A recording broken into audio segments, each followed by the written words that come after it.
Hello అండి. మా ఖుషి తల్లికి లంగా జాకెట్ స్టిచ్ చేపిద్దామని ఎప్పటినుంచో అనుకున్నాను. మంచిగా మగ్గం వర్క్ చేపిచ్చి అట్లా చేపిచ్చాలని నాకు ఎప్పటినుంచో ఉండే అనమాట. దసరా టైంలోనే అనుకున్నాను. బట్ అప్పుడు వీలవ్వలేదు. సో రీసెంట్‌గా ఈ క్లాత్స్ తీసుకున్నాను. 2 మీటర్స్ స్కర్ట్‌కండి. ఈ పింక్ కలర్ బ్లౌజ్ కోసం 1 మీటర్ తీసుకున్నాను. అసలు ఇట్లా చిన్న పిల్లలకి స్టిచ్ చేసేదంతా చాలా క్లాత్ మిగిలిద్దండి. ఇంకా మనకి సెపరేట్‌గా బ్లౌజ్ కూడా అవుతది మనం స్టిచ్ చేసుకుంటే. అంటే మనకు తెలిసిన వాళ్ళు ఎవరైనా స్టిచ్ చేస్తే మనం బొటిక్‌లో అట్లా అడగలేము కదా!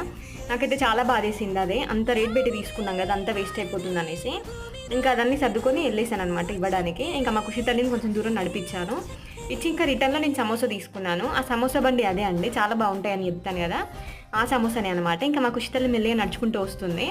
అసలు తనకి దారి తెలుసా అండి. నేను అక్కడ దింపితే మెల్లిగా నడుచుకుంటూ మా అపార్ట్‌మెంట్ వరకు వచ్చేసిందనమాట. ఇక్కడ నాకు బాయ్ చెప్పేసి ఇంకెళ్తుంది పైకి. ఇంకా లిఫ్ట్‌లో పైకెళ్ళిపోయామనమాట. ఇంకా చేసేదేముంది మంచిగా తెచ్చుకున్న సమోసాస్ హ్యాపీగా తినేసాము.